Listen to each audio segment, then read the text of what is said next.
This is Senate Appropriations, and we are continuing our work on the FY24 budget adjustment. And we have with us the Secretary of the Agency of Natural Resources and staff, both I think here as well as remotely, to review the budget adjustment request. Yes. That is relevant to the to A&R. Well, thank you for having us this afternoon. Julie Moore, A&R Secretary, and I'm joined by Jason Batchelder, who is our new DEC Commissioner since September of this year. He may be a familiar face to some as he previously served as the Colonel of the Warden Force. As well as Maggie Gendron, who is our Deputy Secretary, and I am anticipating Chris Herrick will be joining us as the Commissioner of Fish and Wildlife. And then on the screen, joined by Meg Kleinfelter, who's the A&R CFO, as well as Kim McKee, who is the head of the DEC Administration and Innovation Division, and stepped into Joanna Polito's very big shoes when Joanna retired at the end of last year. So she's in Florida, enjoying the sun? She is in Florida. Okay. So I'll go ahead and share my screen. Oh. It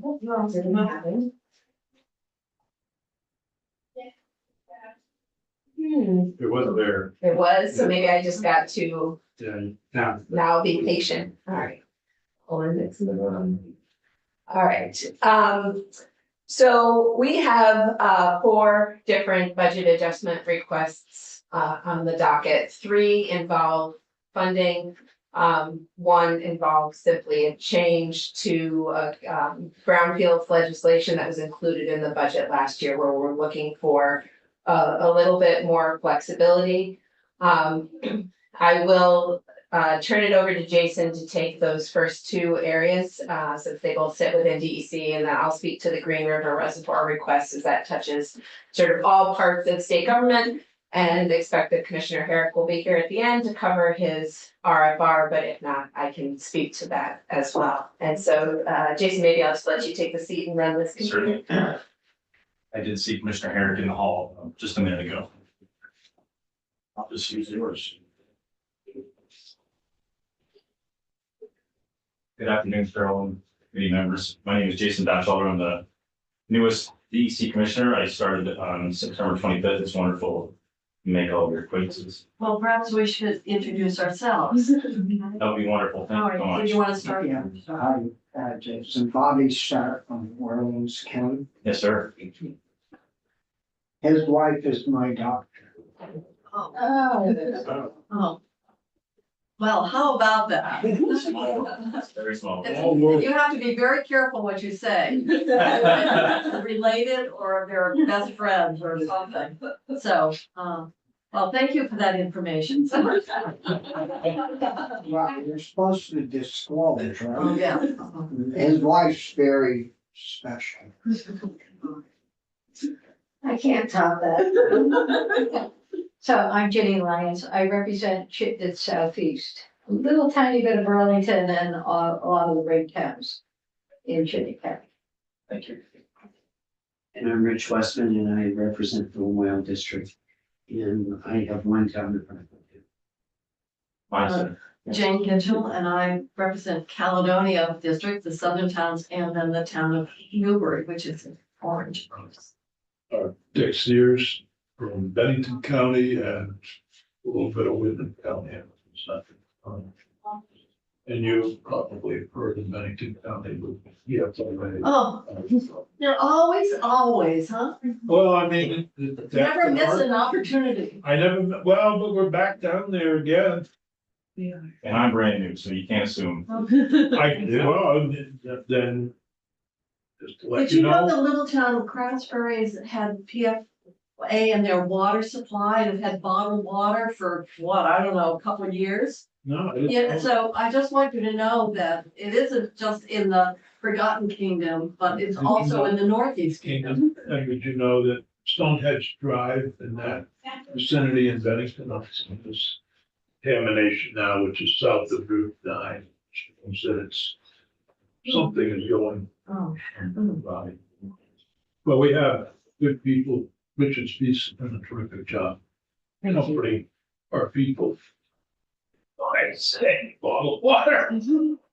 And then they get the news report that bottled water isn't safe. because of the plastic material. They have to On that note, I think we should move this. I can do a quicker introduction, which is Andrew Perchler, Washington District, Washington County, Braintree, and Orange. And Oh, it's Stowe, yeah, I thought you still represented. They call him. Philbur is Chittenden Central District. Thank you, Senator. All right, well, now that we've done introductions, we can get started with your requests, and I guess we can look at this slide, or we have it in hard copy as well. Sure, if you'd like to follow along, I'm gonna see if I can move that out of the way just a little bit. Hopefully it doesn't affect anyone. In the interest of PCB remediation, the DEC has been looking to find ways to further fund this critical effort in getting known carcinogens and non-carcinogen toxins, however you'd like to classify these out of our schools and out of the way of our children. This request looks to transfer $3.5 million from the solid waste management assistance account of the waste management assistance fund to the environmental contingency fund for the PCB testing program. So this would be testing in our schools and on, in addition to what we had in the Ed Fund Reserve. What is the impact on the Waste Management Assistance Fund? I mean, are we having to reduce support or assistance in other ways? I mean, Sure. unless you're just sitting there with 3.5 million, waiting to, I don't know, be flooded. That is part of the answer. The money was sitting there, not for no purpose. Part of this is fiscal responsibility on the behalf of the director, Matt Chapman. Some of this is used for potential match funds, if I'm not mistaken. And essentially he is a sound business manager for his division, and he has contingency plans for such events as this PCB sampling. So I'm sure the secretary can elaborate more, but those are my talking points on his ability to be nimble with this type of money. It's not no reason that it's sitting there. Okay, Senator Parchman. And is this because the testing has been more expensive than we thought it was, or because we've had to do some retesting? Why the extra money for that? Or did we always never, when we did the appropriation, we didn't appropriate all the money we thought we needed? I may ask for some assistance on that one. Sure. You're welcome to sit at the end of the table. You want the comfy chair? I'll take one. I can come sit at the end of the table, but no need for the seats. Thank you. So a couple of pieces to that end. We didn't have a lot to go on, and the air testing, I believe, has come in at about what we expected in terms of cost. The materials testing has been more expensive. And just for folks understanding, the way we've gone about this work is we deploy a canister into rooms, collect air samples. If the air sample comes back below our action levels, we move on. If the air sample comes back above the action levels, then we start to look in much more detail in the room to see what building materials may be responsible for those elevated air levels. Those building material samples have been more expensive than anticipated. So that's part of it. We are also using a strategy where we group like classrooms that were built during a probably one particular expansion of a school and have like building materials, and we've ended up having to do a little bit more canister deployment than we anticipated as well. What will the 3.5 get us? So this is Toward the testing goal. it should get us halfway through testing all of the schools. And that follow-on material sampling. It's also, this is a proposal to retool, I guess would be the word I'd use, what we're paying for out of the ed fund versus what we're paying for out of A&R's accounts, and sort of hold the ed fund money in reserve for mitigation and remediation actions. So when we discover a problem, anything that needs to be replaced, tapes or paints that are used to cover over PCB containing items or air filters in the classrooms. And all of that testing will be done out of the environmental contingency fund budget. And as it indicates on the slide, part of the reason for doing that is by having us pay for it out of the ECF, the contractors will work directly for A&R. And we are hopeful that will address some of the administrative burden concerns that we've heard from school administrators. Senator Brewer. Thank you. I was reading in Vermont Digger about what seemed to me a subtle change in the way the administration's approaching the timing for all this. Talk of a slowdown as opposed to a moratorium that the House had been pushing. I know the governor was not in favor of the moratorium. So my question here is, can you play out for us if there is a new timeline that you've developed? How does this BAA and potentially money in the budget fit into the new time? So this BAA request, coupled with the remaining balance in the education fund reserve for PCB work, we believe, based on all the information available to us, and I actually have a fact sheet in my backpack that I can leave you all with copies of, will be sufficient to take us through the end of fiscal 25. And will allow us to complete testing in almost exactly half of Vermont schools. We will need to work with the Half of generals. those that meet the test criteria. Correct, half of the 324 that I just want to require. be sure, half of the subset of schools that. Correct. Correct. And to be clear, we have a prioritization rubric we've used in the ordering, the calendaring of the schools for testing. So we believe we are testing the highest risk schools first. Again, I don't want to. So what would be the projected finish date now? So the 2027 is the projected finish date in statute. And we projected a total cost of somewhere north of $30 million. I'd have to get back to you with those exact numbers. And so we have 15 million plus or minus in hand. We have about just under $1 million left in our own testing account, this $3.5 million transfer and the $9 million that's in the ed fund reserve. So there is an unmet balance for fiscal 26 and 27. Last question, the 16 million that was in the budget last year for remediation at the Burlington High School site, I continue to have communications from them that they feel that what is being treated as allowable expenses is going to force them to leave money on the table. They have a whole series of other expenses that are remediation, but are not being treated as direct remediation. I will just say, first of all, I'm hoping that there's not an expectation to recapture from Burlington any of that funding. Then my second question would be, would your department be open to, that they have put forward language to tweak what we've had in the budget last time around to allow for their whole set of costs around remediation. And I can send that language to you. But I would hate to see any of that money not be used for its stated purpose. And that continues to be their sense that they're running up against roadblocks that will just render a number of their costs ineligible.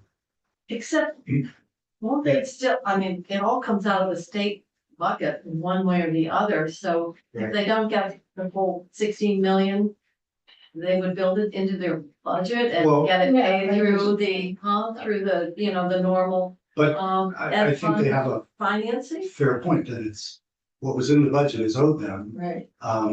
The The 16. The 16. So just wanna, Yeah, I'm happy to continue that conversation with you. I mean, the language in the budget indicated it needed to be for the disposal of PCB containing wastes, and know that the school has made some decisions to expedite their construction project that are making it hard to make that distinction.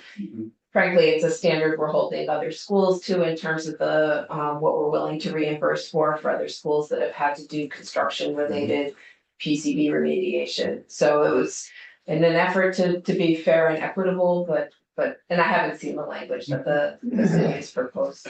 Well, I'll send that to you later today and hopefully we can, discuss it offline. Sure, Yeah. I'd be happy to. Senator Scott. Yes, in our, in my neck of the woods, North Country's in kind of a bad situation. And they'll run tests only for a certain number of days. And then stop. Send the results and, well, they're ordered to, or asked to retest again. So they retest. And you know, the numbers have gone up, very few have gone down. And they're on, in some cases, on their third round of testing the same areas. And are still getting mixed, very mixed results. And, you know, they don't know what to do to get to the bottom of it. So they, over the holidays, they did window caulking and everything. And, but the tests don't seem to be picking up the problem for some reason. Are there, so the question is, are these tests good? Are there other tests that would help us more? Are these some of the schools where we've heard they did the remediation and the test came back worse? Is that what you're talking Yeah, about? that North Country, I mean, it's really sad what's going on up there, and the school personnel, you know, are very anxious to get to the bottom of it, but yet don't know where to go. And I know it's probably you folks are in the same shape. We are, well, first, let me pass these around. This is sort of the overall proposal for how these dollars would be used. The team did share that where we've deployed the air filters, 93% of spaces have shown decreases in concentrations of PCBs in indoor air. So obviously that means 7% have not. And I know that those stories have certainly resonated with us. We would want to see the filters being 100% effective. I think we're learning lessons about it actually matters where in the room the filter sits, how close to the air handling system it is, being very specific about that as we move forward. I know Jason can speak a little bit about North Country and that he went up and visited with the principal there to make sure that we're supporting them, but there was a considerable amount of work done over the winter break, and we are anxious to see the full test results from the retesting done following that work, but believe that we identified the most problematic building materials, and it was window caulk and expansion joint caulk. It's been taped over and painted, and we are cautiously optimistic it will have a significant, yes, exactly, result in the concentrations of indoor air, the reduction of concentrations in indoor air that we'd all like to achieve. Thank you. Thank you. Just a quick question on the levels, because I keep hearing from my local folks about the level is much too low, or I can't re-raise it, and is that still an issue going on? It's an issue It started out originally, right? Huh? That was the real issue originally. It's with the right, but it's still an issue for a number of school board members, So they feel that the standard is still too low. too low. So that if it were higher, they wouldn't have to put so much money into remediation. So this is revisiting the debate between state and It is federal. revisiting a debate, but how is Just that? the basic science of, Yeah, Yeah. yeah. I would say that's Part of a myself. yeah, would I'm need not- to go to Dr. Levine. I'm gonna tell him that you passed that off. I think he'll gladly take that one. No, it's good. No, but that, you know, it's. Um, you finished under lines, you all set? Yeah. Okay, you're holding that for, I just wanted them to know Dr. that they're still out there. Senator. It is really. I wondered if the issue we had at school where they measured both the gym, then realized that they didn't have the air ventilation system going during the test and then retested and then they now use gym. If that was just at one school or was there something in the protocol that was off about making sure that the air handling systems were on? We have now made it explicit that air handling systems need to be on. I think before it was, we sort of assumed it would be the case. But because we were testing in the summer, that was not a reasonable assumption, and so we've made that explicit in our And protocol. was that the only school where that was an issue or was there others? I believe that was the only school where that was an issue. We have had some schools where they've tuned up their HVAC system as one of the mitigation measures. So it's important to understand what operating looks like and what maximum operating looks like. But as far as I know, Cabot was the only one where it was actually off. Well, I remember Andy set up that HVAC strengthening program that we had. And very early on, that there were a couple of schools that thought they had air handling, but their systems hadn't functioned for years. Yeah. So they were going in every day thinking the machines were working. So, Oh, that was during the days of COVID when we were. Yeah. Yeah. COVID money. yeah. Yeah.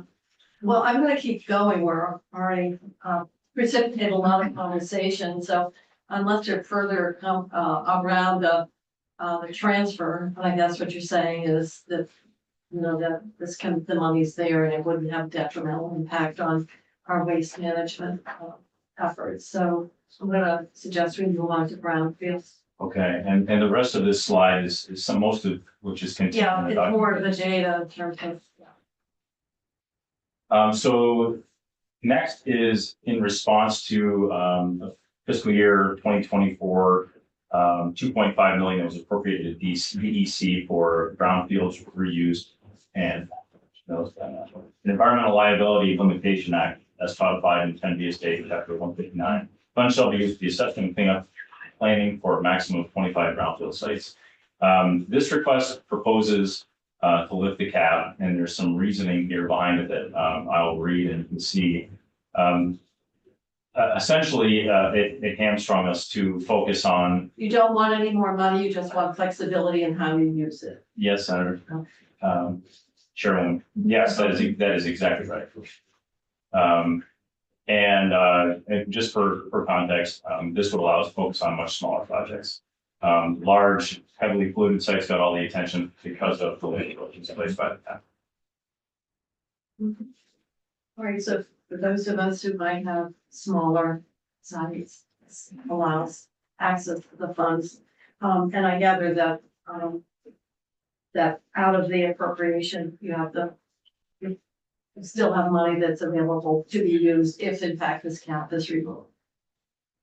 How much? I believe at this point we've expended on, well, I should actually defer to Kim. She'll have the specific number. Sure. Kim McKee, Administration and Innovation Division Director for Department of Environmental Conservation. Yeah, to date, DEC has encumbered and purchase order under our contracts $274,000. There's been no actual expenditures to date, but we're receiving several funding requests each month. And it typically takes the project about 90 days from funding request to invoicing. So we expect we'll be able to obligate and spend those funds expediently. Okay, was that? Of the 2.5 million, what is, I've forgotten, I haven't got everything memorized. Is that general or was that ARPA It was related? one-time general fund. It was general fund. All right, and at this point, only 274,000 has been obligated then. Yeah, Kim, I think we were only able to open the funding program though in October of this year. Is that correct? That's correct.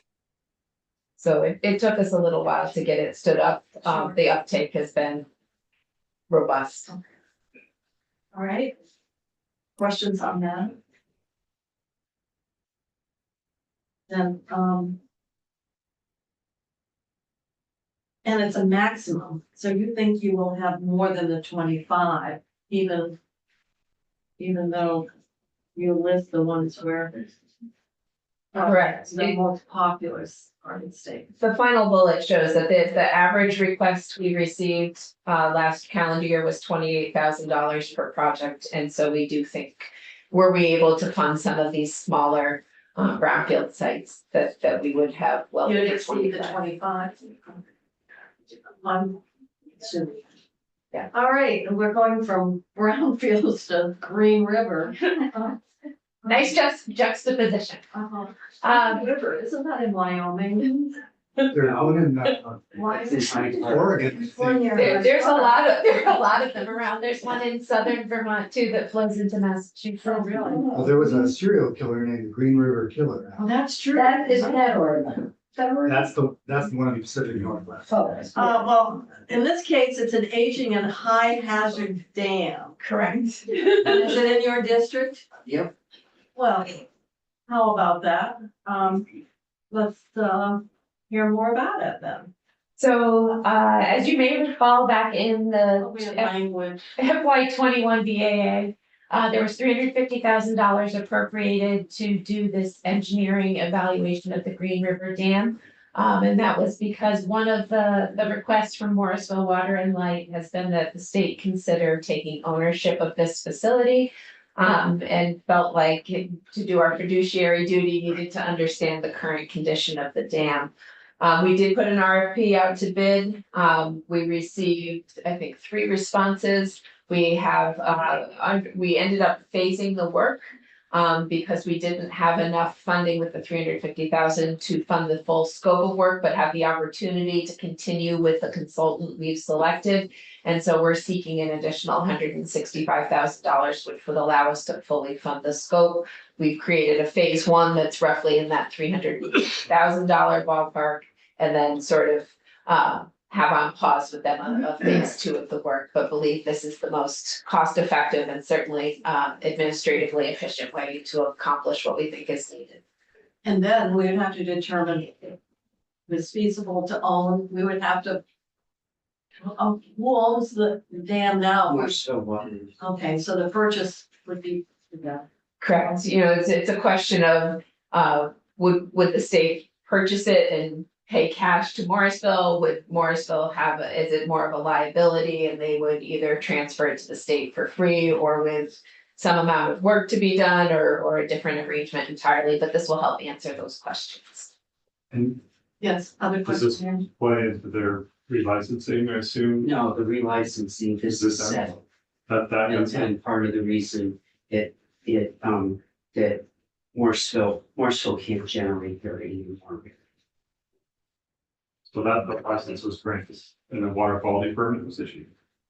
FERC has not taken final action on the Morrisville. Morrisville has filed a series of appeals. The 401 water quality certification issued by the agency has been upheld, but there are other matters before FERC still, and they haven't fully relicensed the facility at this point. Other questions, or I guess Senator West was obviously very keen. I have a question not pertaining to the dam, but On the Green River, no. what does it pertain to? Well, last year, Ag, corn, last year, when we were doing the budget, we put $500,000 in the budget for the clean washing the boats and all that. And I was wondering how that was doing and how much money there's left for that purpose. I assume you don't know. I know I don't know. And I don't know, Kim, if you have an update on any of the funding that was provided to DEC for aquatic invasive species work in the last year's budget? Don't have that information on hand at the moment, but we can follow up and get that to you. all right, you're on hold, Senator Starr. Senator West, and then we're gonna. Really cool. Given the timetable in this, if this came through, when would we reasonably expect this to be completed? I believe it is the end of this calendar year that we are expecting this work would be completed. with or without the additional funding, they are still have capacity to complete the assessment this year. Further questions? I would say to you that in the wording of this, from all indications previous to this, no one has indicated that that dam was a high hazard dam. And this is more an attempt in the community to have an assessment of where it really is in that.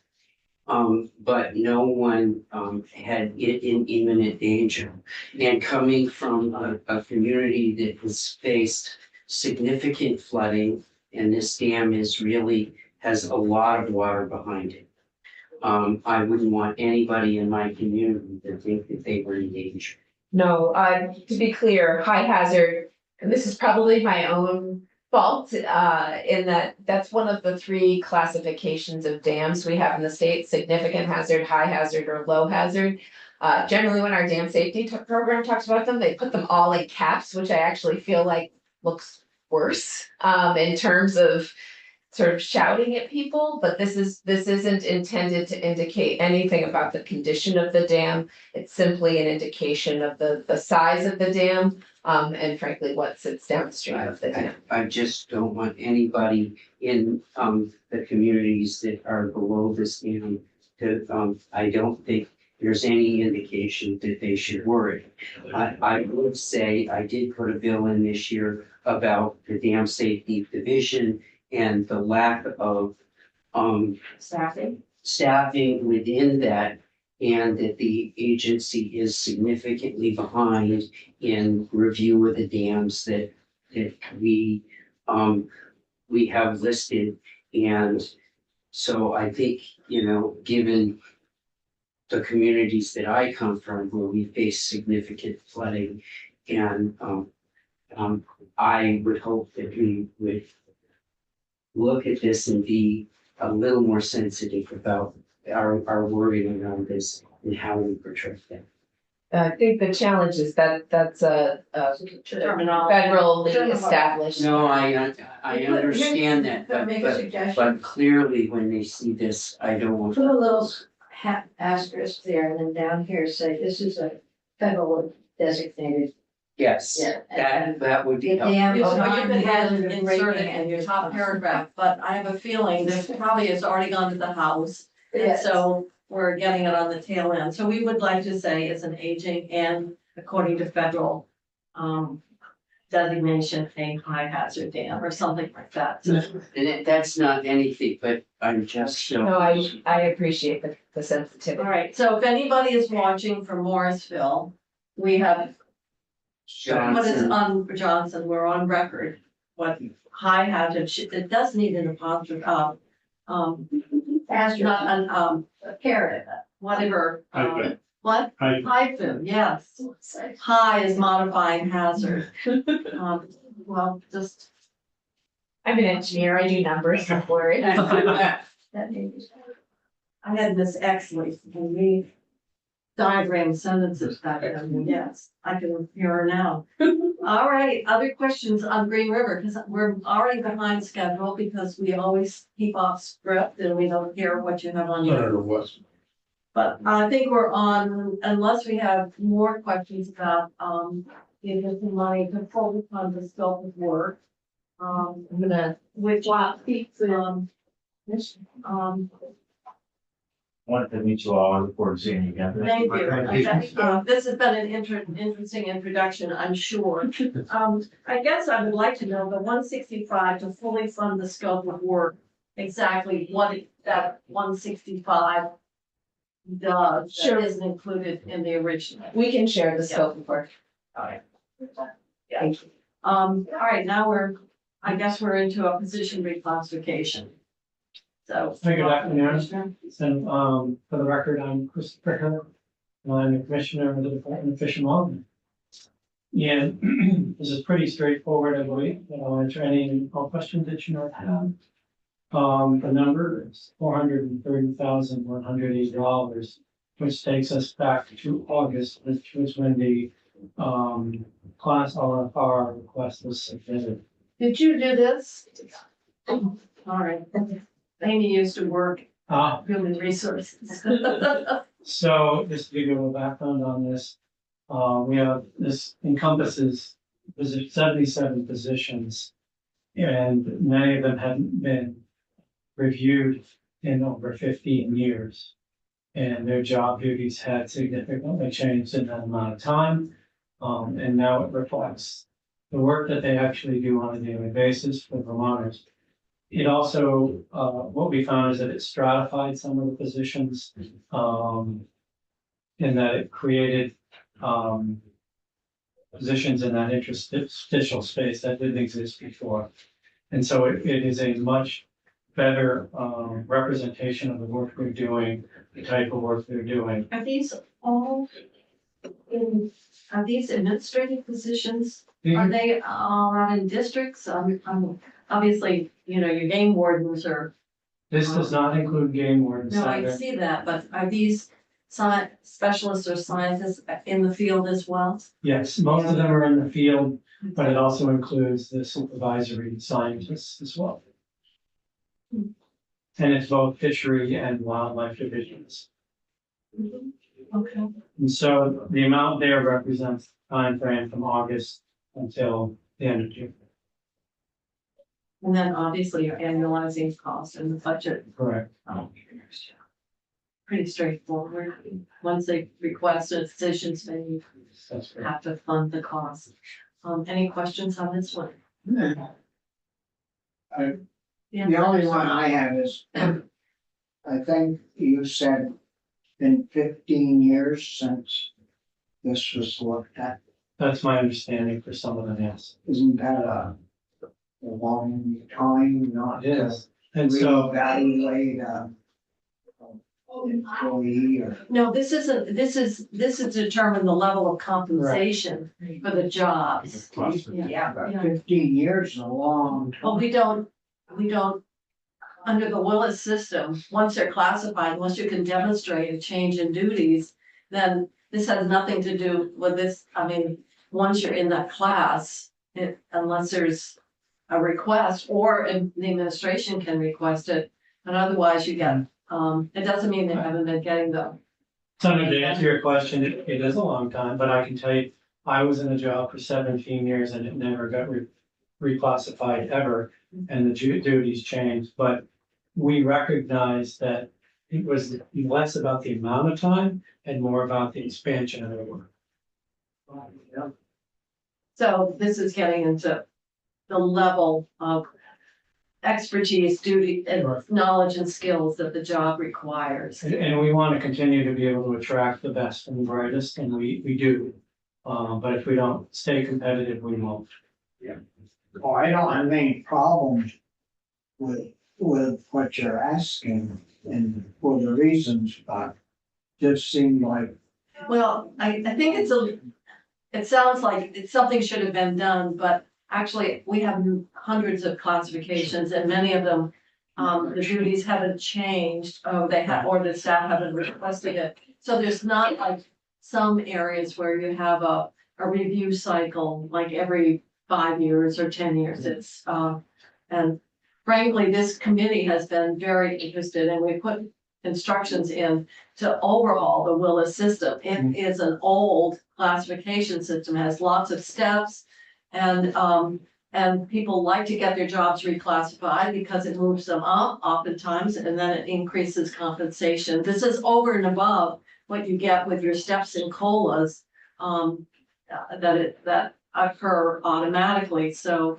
And what's the Willis the system? Willis system, I was deputy commissioner of the Department of Social Welfare, and Knut Delmas and I were on a review committee for people who had appeals around the classification of Willis. So it would be early 80s. Yeah. Just about the time I got to the Yeah. legislature. Mhm.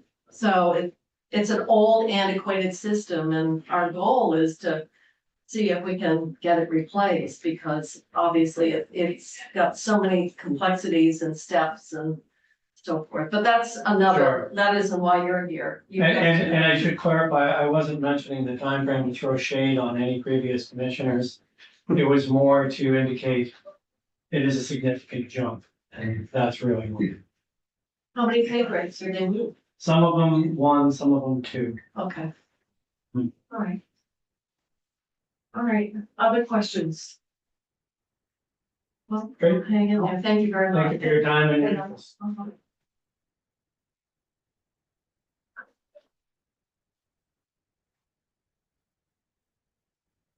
All right, so it's, we're a little behind schedule. That's probably the Cannabis Control Board. They've come in and gone out already. They're in the hall. They're in the hall. They're talking about it. Okay. Yeah. That's take a lot. Sure. Please do. You even back then, you know. It's very, really dry now. Did.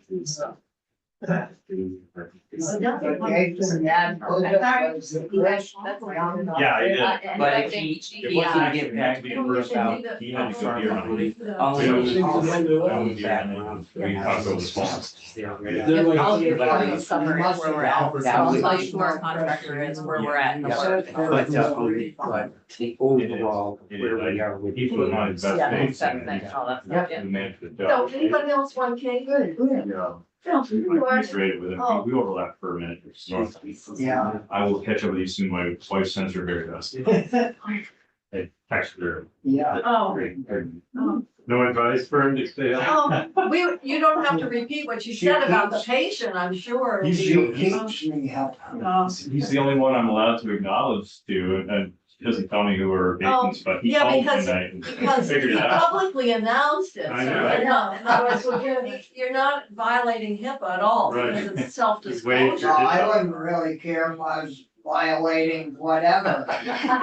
She's a good doctor. Well, you're not violating, because it's your information. Oh, Thank you all. thank you. She's her dad was a doctor. Oh, really? I'm the same area. In Morrisville area? In Morrisville? No, right in Newport, Derby. Oh, Newport and Derby? Oh, all right, so now we're a bit behind and we're on the budget adjustment request from the Cannabis Control Board. And so we have Bryn here, a familiar face to us. If you would, Spent the morning. Unexpected. yeah, so, Both ends of the day. Lucky We me. spend our whole day Was together. that you? No. no, I think you've got, so I think we're all set. Are you connected to? I'm not.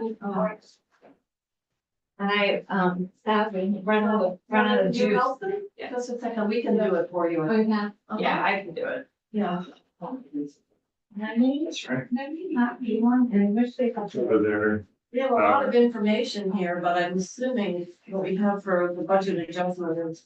Yes, and I did need to tell the committee, I know that you don't have a lot of time, you've got a lot of things in your plate, so I don't have to do the full, I can skip.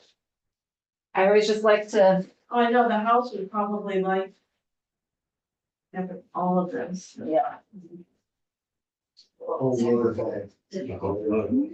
Expenses covered. Oh, I think we're right at the end. In other words, why do you need the money, Brent? It's really what we want to know. Okay, well then I'm gonna skip right to that for it then. Although this information, background information is handy to have for reference. Yeah. Complaints, investigation, and so forth. Okay, you've probably gone to ag because it's part of We our spent our whole agriculture. morning doing this same report. Oh, you did? Yeah. Oh. Okay. The licenses are licensed.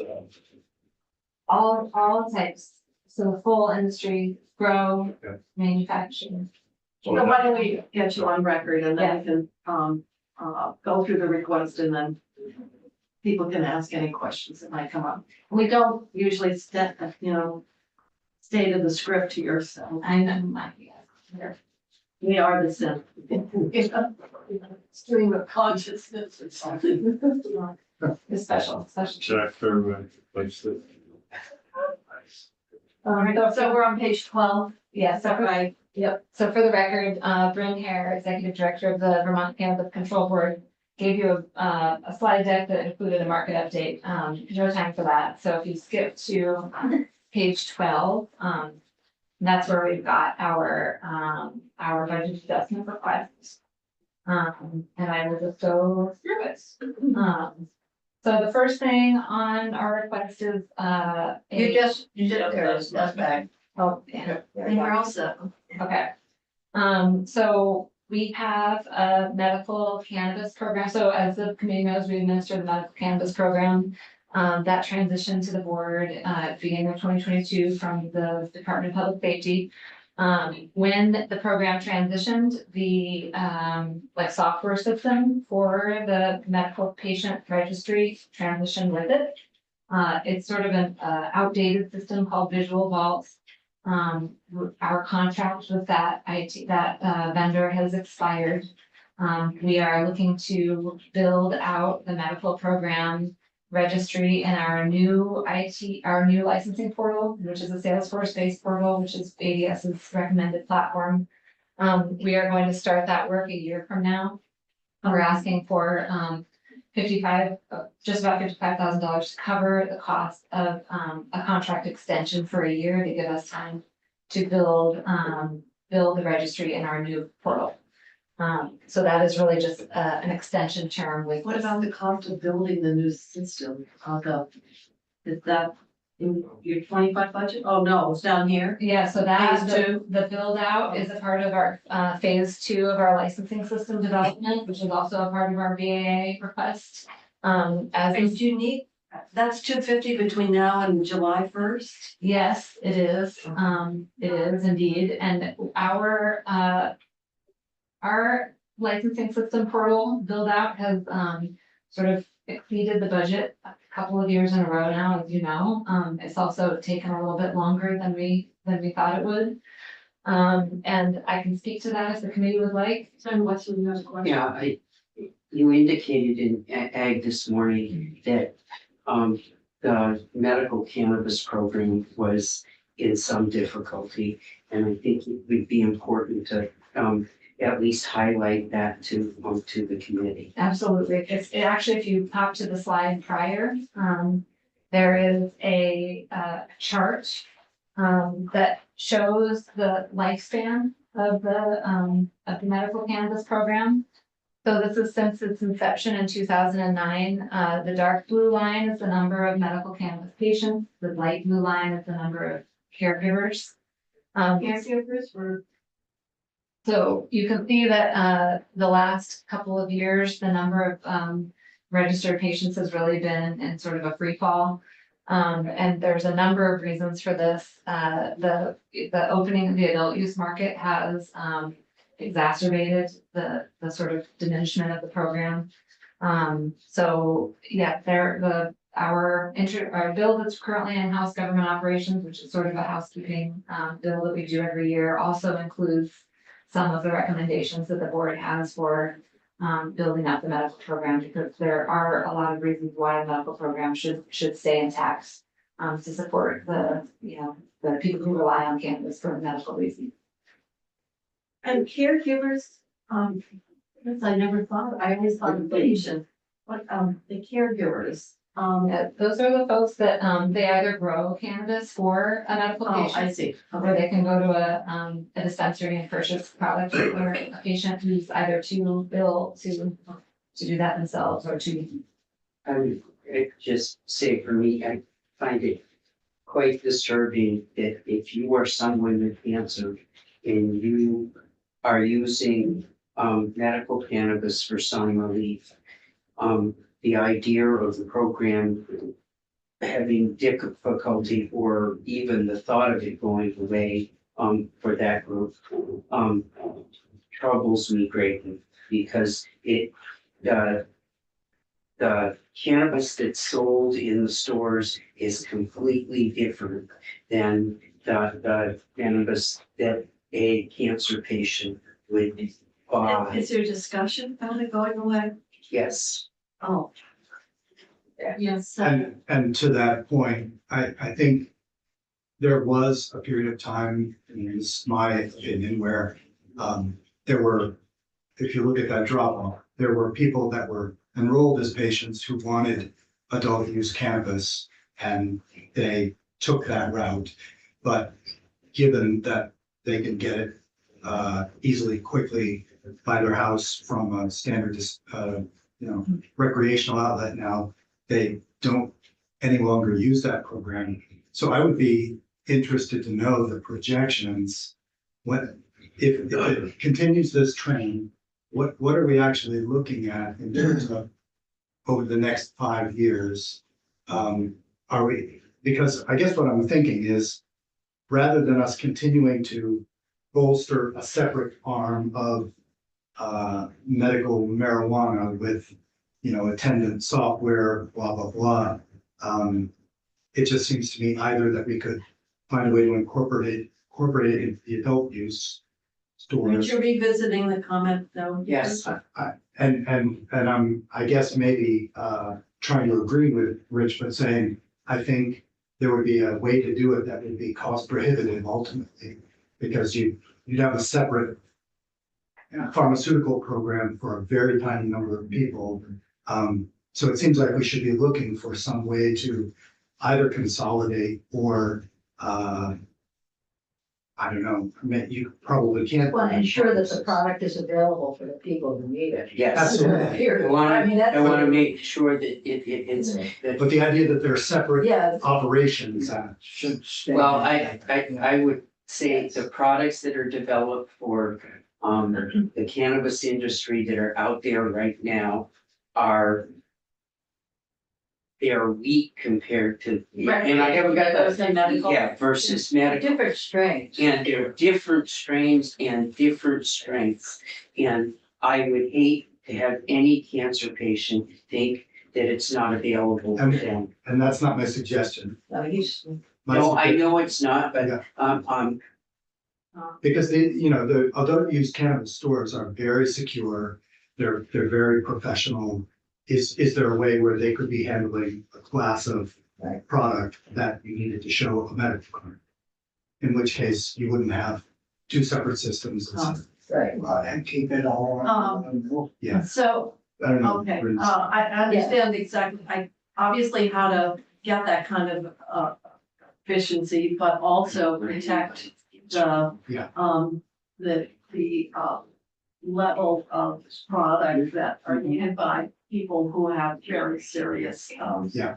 medical needs. So The good news though, just to respond to this very briefly, is that your Senate Health and Welfare Committee had the foresight to direct the Cannabis Control Board to study this exact issue over the last several months, and there is a report on that stakeholder group's recommendations, including recommendations. we of the just board. got that, didn't we?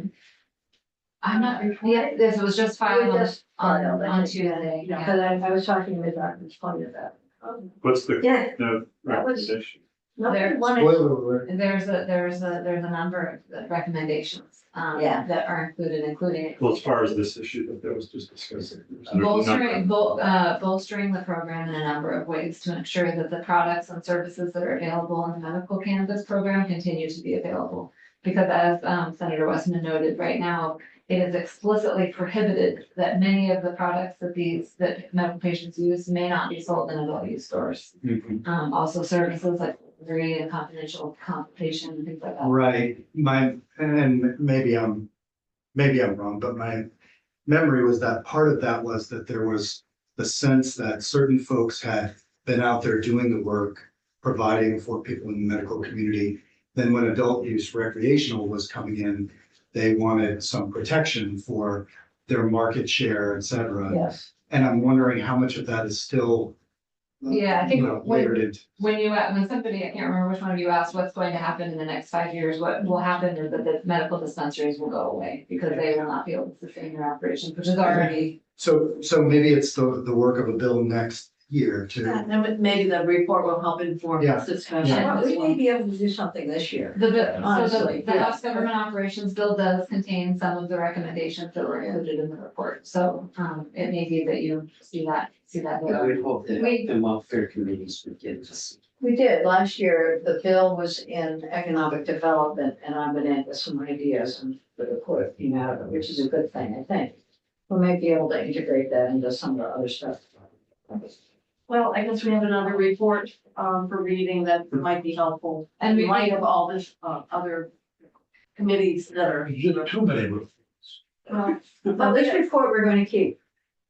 I know, but there are too many to find one that you actually. Well, I'd be happy to send it directly to all of you if you'd like to read it, and of course, we'd be happy That to. would be nice, Oh, because I couldn't find it. If it's sent to appropriations, you know, I don't know. I'll send it to Hannah after. and she'll take care of the distribution here.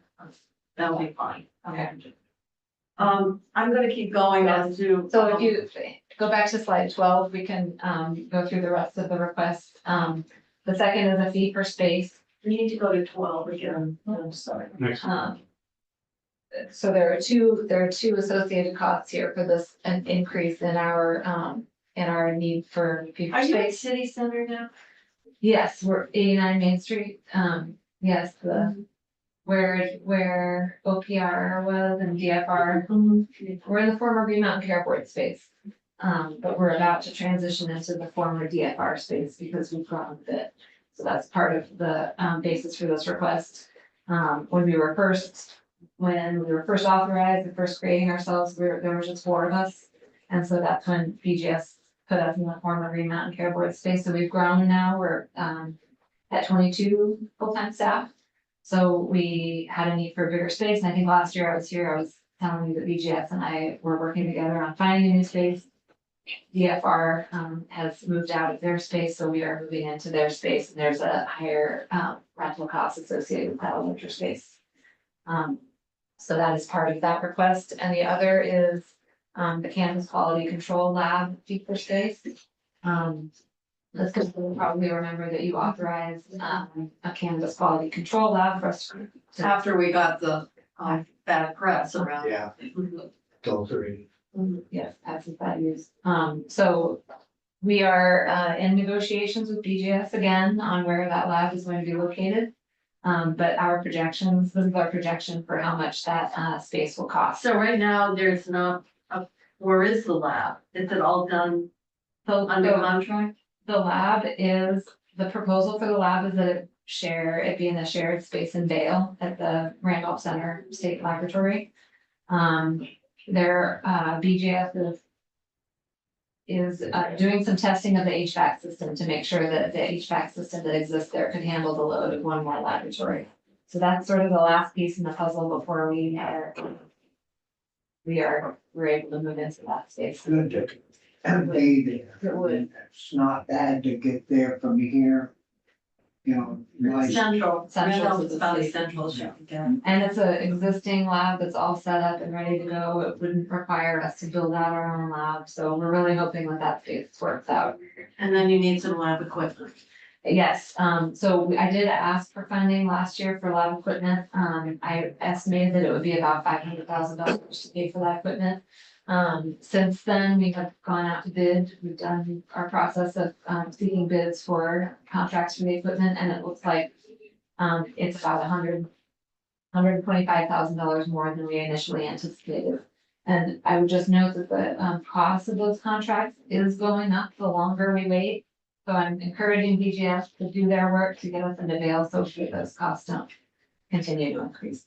Is there a possibility, you mentioned the HVAC system and whether it could handle, is there a possibility that might be a sticking point where we might need Yes. to upgrade? Yeah, there is a possibility that Vail won't work out. But I mean, if the HVAC system is insufficient, would you come back? That's what I have asked. What would it look like to replace that system?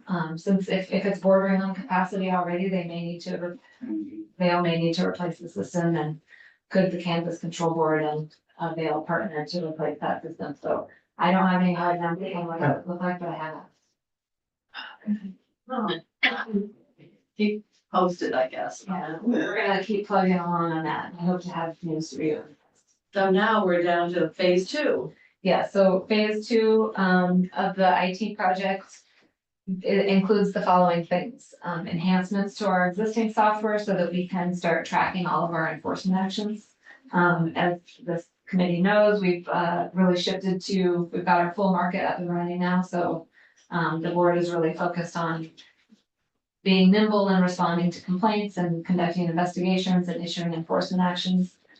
So this phase of the development will include a way for us to track complaints that come in and everything that happens to that complaint from day one to an enforcement action or whatever the outcome is. In addition to that, it would also track our appeals. As you know, there's an appeal provision in the statute so that folks can appeal a final decision of the board. When they do, the system will be able to track that for us. Our medical cannabis program build out so we can transition the medical cannabis registry into the new system. And then lastly, the development of a public facing portal so that people can log into the public can go into the portal and see what products are registered, who is licensed. It'll be a public facing portal that I think will serve a lot of needs. And so that's also a part of phase 2. I'm happy to answer any questions about that. Could the public portal have complaints? So you can see that this manufacturer said X number of complaints. So the complaint, the way that Public Records Act works around complaints is that there are only certain complaints that are able to be viewed by the public. And that is if the complaint is investigated and found to be legitimate and the agency has taken enforcement action. So yes, to the extent that it's authorized by the Public Records Act. It goes back there, So that just- the complaint has merit. Exactly. So enforcement, the number of enforcement actions. Yeah. So two members of the committee have already had this presentation then. We can rely on them to fill in the blanks.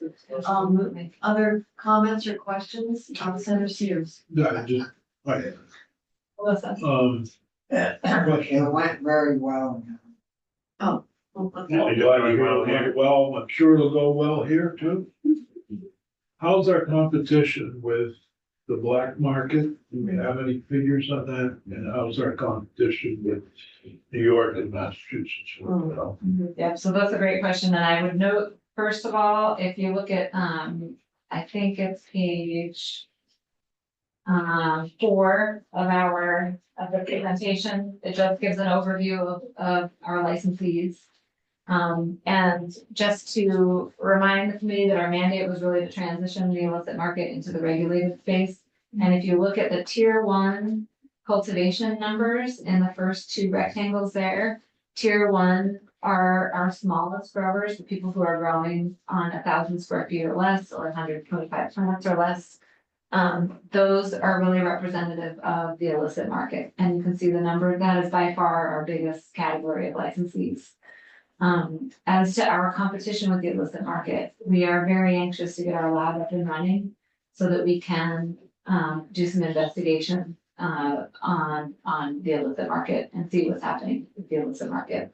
When will the laboratory be operational then? What's your goal? I have 9 candidates waiting to be interviewed for the lab director position. As soon as I know from BGS that we have got the lab space at Vail, we're ready to start hiring for that position. And all of our lab equipment is just ready for us to sign a contract and it will be delivered. So it really is totally dependent on how it works out with BGS and with Vail. So as soon as possible, contingent on one BGS. Yes. Massachusetts. And so New York is in a kind of a unique position because they are sort of under an injunction. They, issued a whole bunch of cultivation licenses, but then they haven't been able to, there was a sort of a stop action, based on a lawsuit. So New York has, transitioned, they're selling a lot of that regulated grown product at farmers markets. And I think that was sort of an interesting approach that they took that I think is working out well. It's a way to move the product that was sitting there rotting, move it into the hands of consumers. Farmers markets. Markets. Yeah, that'd be a good place. The Center for, well, wait a minute. Is it after A federal lawsuit, finish testing federal? It was a state lawsuit, actually. The way that New York started their market was to prioritize their social equity applicants. And there was a lawsuit that shut down the program, within, I think, weeks of it opening up. And So they had licensed all the growers, but they hadn't licensed the rest of the suppliers. Massachusetts, where I know a lot of people from Bennington are still going, because it's cheaper. Yeah, so the Massachusetts market, I would say has, there's a few differences in the Massachusetts market. One is that obviously it's more mature. Another is that it does not have the THC caps on their product.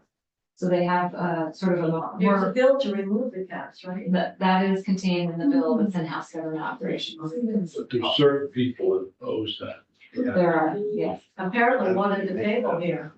Apparently, I didn't know she was in alignment with the governor. Oh my gosh. Well, we'll keep going, Brett. Oh, wait, is that all done with your question? I'm done with mine now. All right, so. Yeah. So the reason that Massachusetts is doing their lower taxes, Lower taxes. imagine higher. that Massachusetts having lower taxes, and they have higher content. Okay, thank you. I have a quick question, calls for opinion, so can't give us, I know you can't give me a definitive answer. In New York City, you can go to any convenience store and they will sell you marijuana, although they're not licensed, and nothing seems to be, Well, no regulatory response at all, so I'm just, have you all, goodness, we're. exactly, but I'm just curious, what is their regulatory scheme, and is it just a complete failure, or?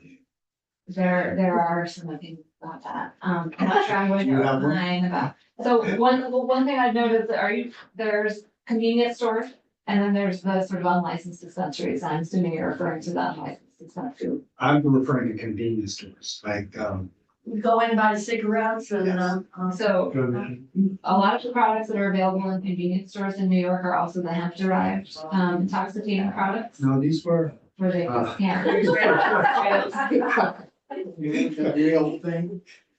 A friend told me that. you gotta go with a lot of stores. It is a little difficult to distinguish between the hemp derived synthetics that can, My friend knows the difference. okay, well, I'm just curious, it does seem like, and even before their licensed stores were open, they had pop-up tables just on the street with people selling whatever quantity you wanted. It was, I That just. doesn't sound very regulated to me. I was kind of amazed, there was Where no was regulation this? in New York City, New York City. yeah. Oh.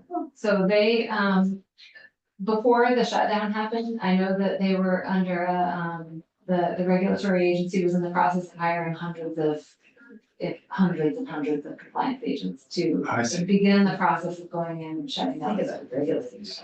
However, because of their legislative mandate and their goal is really to transition the illicit market, I think that they were walking a tricky line also. And bringing everybody in compliance without going in and shutting everything down first. Okay, so this might have been up all the time prior to. Oh, I think it's Still. It's still happening. They have to take a while. All right, I'm gonna sort of get us back to. Yeah, try. so the one thing I would note that's How not can I on, get it at Price Chopper and? No, oh, I don't, on the news, they had an opening in, Plattsburgh, I believe it was called the Grass Hole. The grass hole. Yeah. What? Yeah, That's catchy. grass, GRASS hole. Well, I know it's a light on words, but, so there's creativity all over the place. yeah, it's a very creative, industrious market. So the one, back to slide 12, the one ask that is not contained here that I just did raise in House Government Operations is that the board is requesting 2 additional compliance positions. And I am drafting a memo for House Government Operations that I'm glad to share with this committee also. House Appropriations is also aware of this request. So it's Did you say 2 additional offices? no compliance position. Compliance, Right now, we've got a field team of 6 okay. field agents that are out doing inspection, investigations. They're on site at these businesses. I'm asking for 1 additional field agent to better, right now their caseload, I'm calling it a caseload because we're really sort of taking an education first approach to bringing people into compliance, educating folks before we hit them with enforcement action. Given the number of small proprietors we have, we're providing a lot of technical support and a lot of assistance. So one field agent and one what? One deputy director of compliance right now. Is that besides the 3 additional? And then That sounds like a good That- job, Rich. I'm sorry, that is a retrospective, so Deputy it's the director. additional staff were authorized Yeah. in 2023 Yeah, for the okay. lab. Oh. So what I'm asking for is a Same deputy now. two, and one is a field officer, The and benefits one are is a probably better deputy than compliance these. director, I'm sure. Get more than and a that's parking space. to help draft the enforcement actions. Other questions or whatever? I have a question that I'll save. Okay. I just wanted to talk about psilocybin. Um, So don't fuss something. suicide, is that what you said? Psilocybin. Oh, I thought you said suicide. Psilocybin. I thought you said We'll be looking at it suicide. too, but Me it's too. something that Dr. McLean, you guys were working on, so I might have you come in.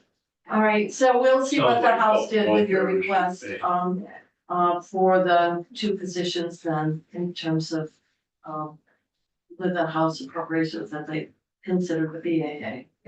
Yeah, it sounds like it's going to be a part of the BAA. I'm not sure yet. And what is the cost About 175,000 a year for the 2? for those 2 positions, yeah. All right, make a note of that. Anything else? Otherwise, Not for me. we will finish up there. Thank you, Brenda. Thank you so much. Great to see you all. You too. Interesting information on the York State.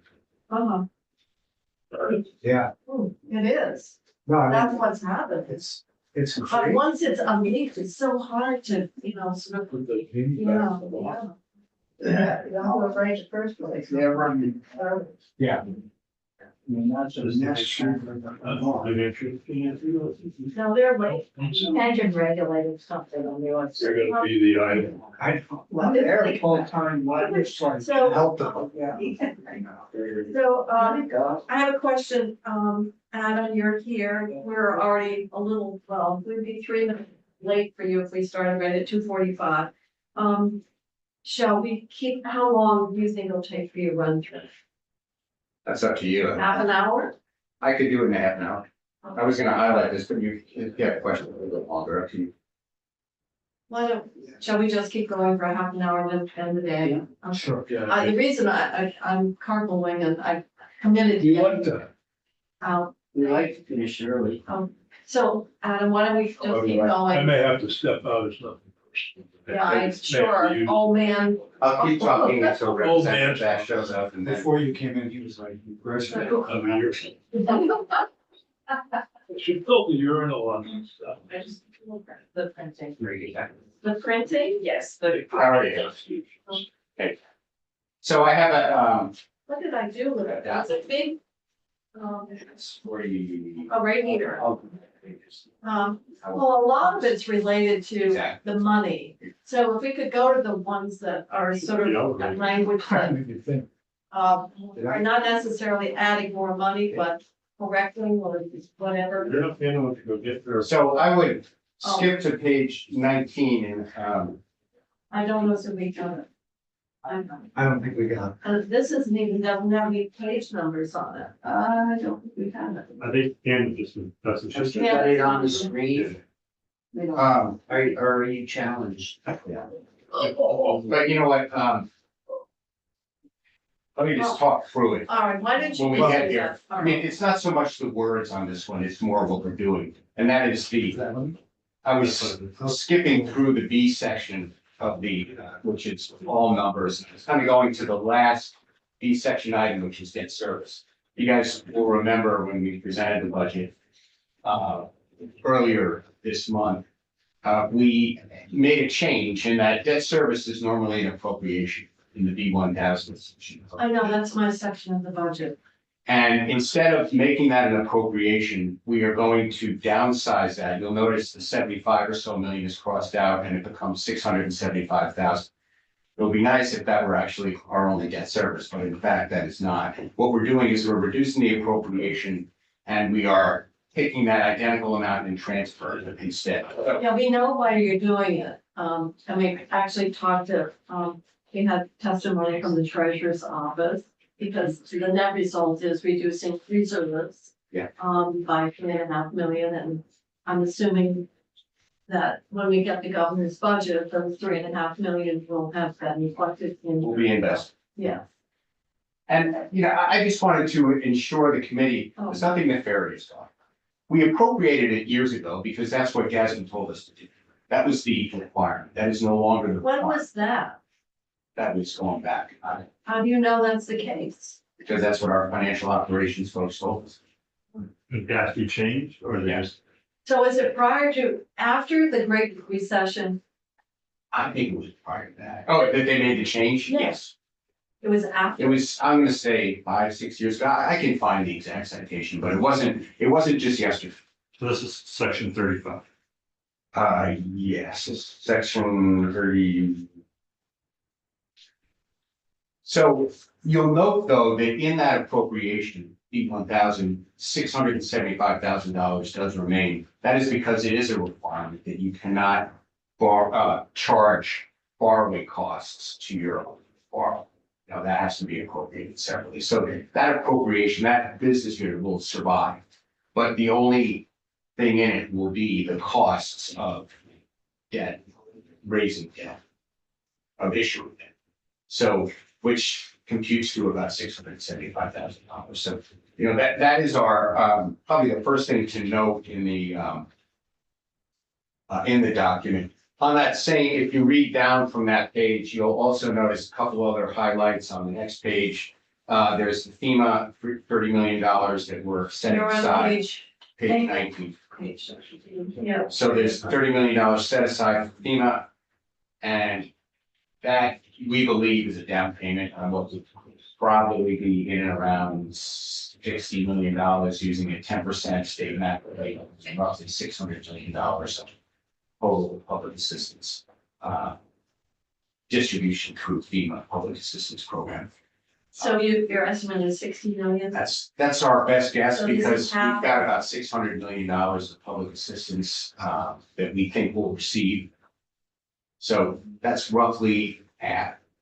But again, I would note that that's both an estimation and a down payment of what we think will be a margin. Now, the number right below there, we mentioned earlier, the first phase of a several phase project to replace our enterprise resource system, or basically our, the first phase is for human capital management, but basically the THR system that we use, the DHR uses. That system replacement is just starting up. And this $3 million will provide resources that will allow us to, that will provide the human resources to allow us to grapple with the new system, What is implement. the estimated cost of that new system? The first appropriation was $12.8 million. There was another appropriation that followed for the vision and the stars and bars system of 11 point. So we have that much in set aside? There is money set aside to get that process going. Whether it's enough to fully implement it, we don't know.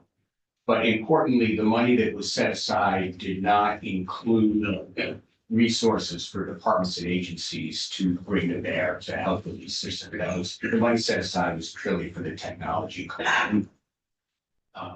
It takes time and effort to. Yeah. That's what money we'd save if we didn't use technology.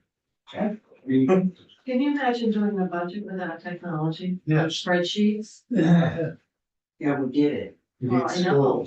My predecessor, Jim Reardon, he had Schools. so. I know, I'm Yeah, just that saying. main problem. It seems like we got the work. Back in the day, they would write in red ink. So if you guys skip ahead This to bill, All right. page 20, there is top of, or towards the top of page 20, there's a $6 million ARPA appropriation to our friends in agriculture. And sorry. we get it. All right, So That is, Are we redirecting money that otherwise, this because we've was, appropriated everything? so as part of the G section 2 years ago, in 2021, so 3 years ago, Act 74, which was the big bill, part of the G section appropriated something along the lines of $200 million for a clean water environment, of which about $50 million went to A&R, of which 20 million or so was directed to the Clean Water Board. The Clean Water Board was to use it to do their thing. In 2 successive years, 23 and 24, they gave the responsibility, but not the spending authority, to the Agency of Agriculture and Markets. So that's what we're doing. So we're just creating the spending authority, and you will see later on in this document, there is a reversion from the ARPA amount, and which is going to be sent directly to AAFM. So all that we're doing is following legislative intent. I just didn't want you guys to see that and say, wait a minute, that's something going on.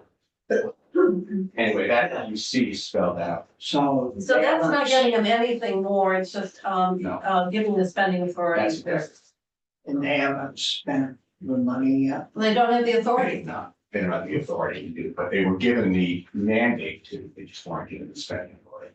And the criteria for using the funds are spelled out through the ARPA guidance. Well, okay, Clean Water Board. Yeah, the original. Okay, so, all right, can I ask another question Yes, that you- is agricultural? Yeah. Certainly. So we had a May event where many of our small producers lost all of their apples and then subsequently many other crops. And they have been given an option only for loans. There's no outright grants for those folks. And I'm talking with some of the ones in my district, they can't afford another loan. So I'm raising that issue because it is so significant for the survival of these small producers, particularly in the areas where you may have greater population concentration. They don't want to lose them. So they need an interest. They just need something. They need something that. Well, there are all kinds of bills around maple producers, berry producers, apple producers. Consolidate it and help them when we have these severe weather. Chairs, Senate, and Charity for agriculture. you would think he would have been on top of that. No. We haven't had a freeze like that in quite a while. Well, actually, I thought they were getting some financial support from USDA. And they, They've got Roberts coming in tomorrow. Oh, good. and then, of course, you had the hailstorm and then the flooding, so. Well, I'm gonna keep going in terms of the BAA. So further, as you flip to page 21, I just wanted to highlight there, you see the one-time appropriations of general fund for emergency housing through the end of fiscal year 24, Yeah. as well as just beneath it, you see the language to put general fund towards standing up shelters in selected communities. Where is that? That's Oh, there On we the go. bottom of 21. So Madam Chair. Yes, I think I know what you're gonna ask, but I yeah, am page gonna ask. 21. I plan to ask this every time we look at these numbers. So Chris Winters was made clear that these numbers will get us to a place where 400 or 500 families of the Jim cohort are not covered by the program anymore, and there is no space for them. So I'm wondering literally how in good conscience the administration can put forward these numbers and at the same time say that they know those folks will be the most vulnerable, that we protected in Act 81.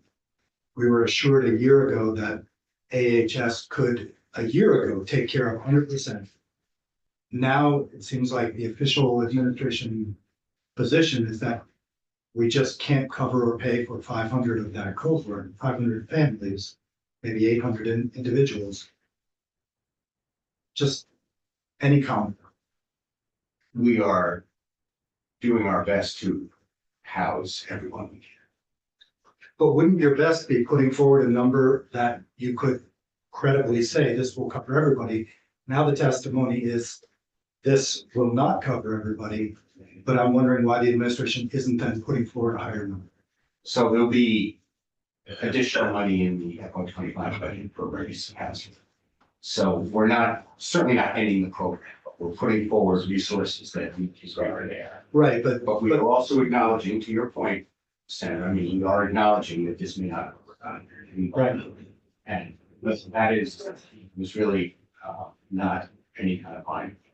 okay, and I won't belabor it here.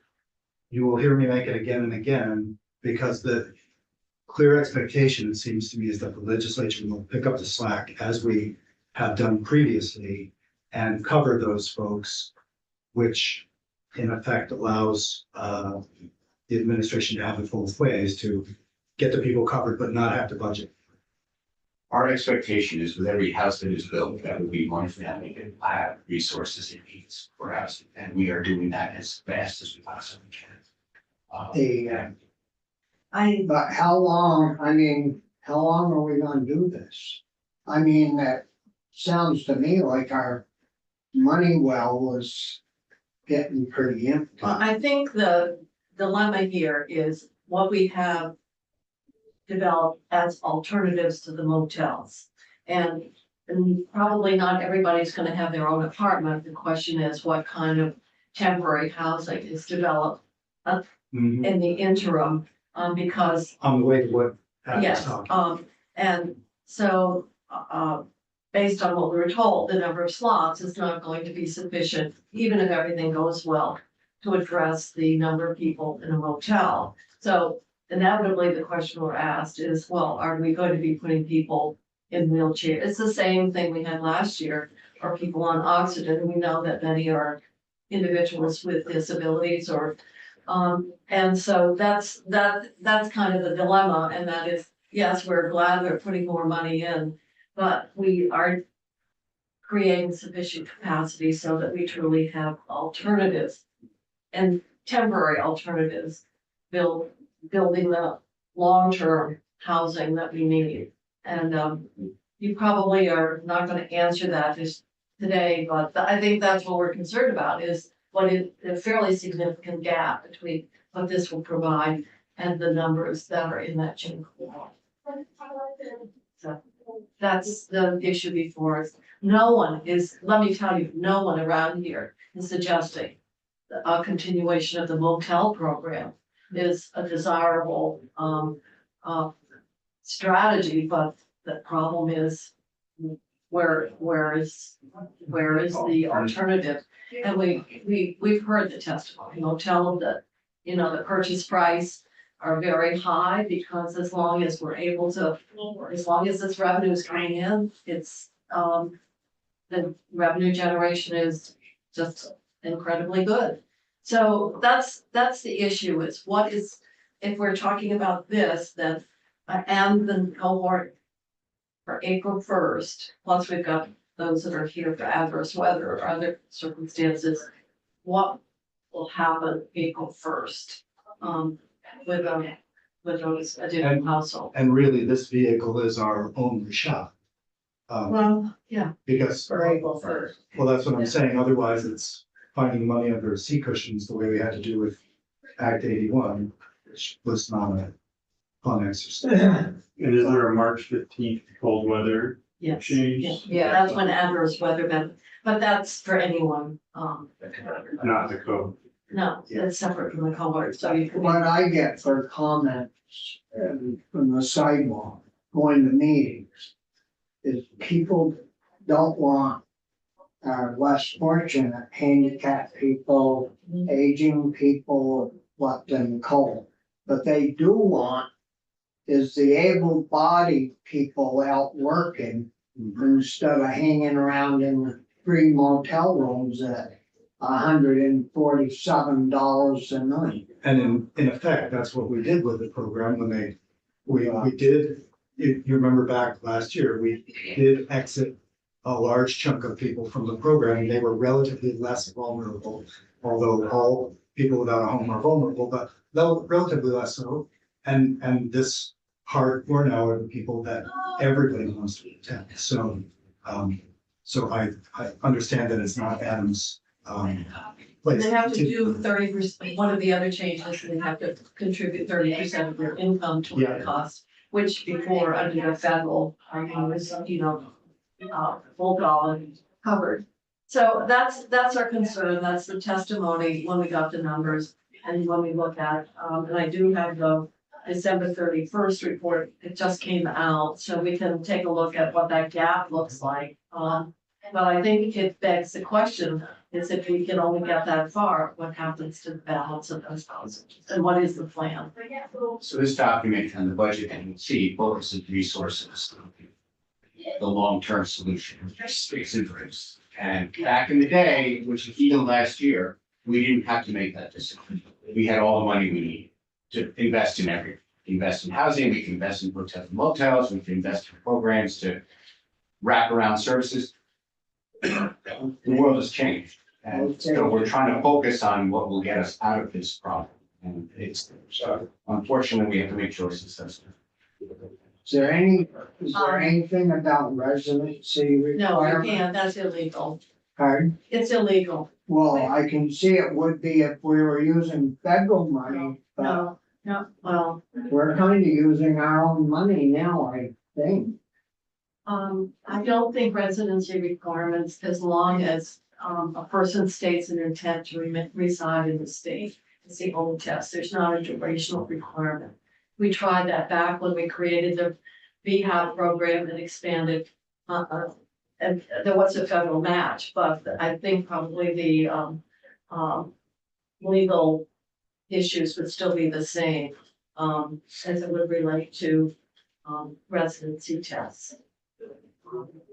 We're talking, Senator Starr was saying, can you have a residency test in order to get, Well, at emergency? least look at it. I mean, you don't have to require it, but hey, buddy, where you've been living? Well, the June cohort, we know, have been living in the motels for a long period of time. So that's the group that I think is really the focus of attention.